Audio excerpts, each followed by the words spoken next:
Here we are in the backyard. We've just done this pruning. So this is the time of the year to actually prune your deciduous trees. So those would be, meaning non-evergreen. The sap is not running in the tree at that time. So when we do the pruning, you know, it's right where this swelling is here. See how the bark swells out here? And you do it right up at the edge of that swelling before it narrows any further. And the reason why we make that cut there is so that the bark will keep forming there and eventually will completely close.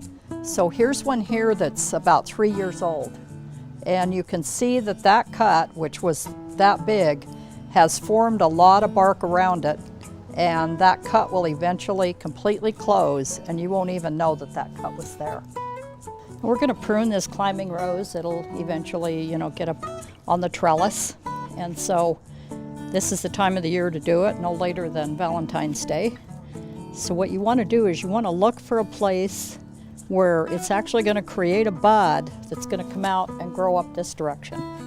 So I have a place here, it's called a bud scar, and that's where I'm going to prune it. I've sterilized my pruning tool with half bleach and half water, and you want to sterilize it whenever you're cutting roses, moving from one rose bush to the other so that you don't carry disease with you in case something may be infected.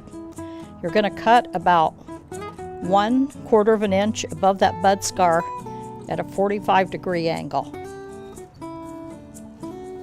So I'm just going to take that off just like that, and then I'm going to come back here and take some of these leaves off, and there's little bud scars here where the plant's going to grow in that direction. I don't want it growing out this direction because I've got a pathway here.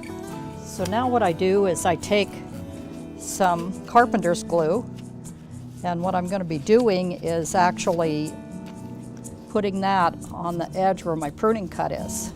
And what that's going to do is seal that pruning cut off so that I don't have insects getting down inside of it. So the roses is the only thing that we do this with.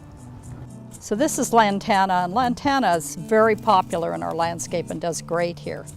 And you can leave it there and have it look like that, but if you want to clean it up and make it be nice, it's okay to do that too. You're not going to hurt the plant at all. So I simply just take a big section of it and go down.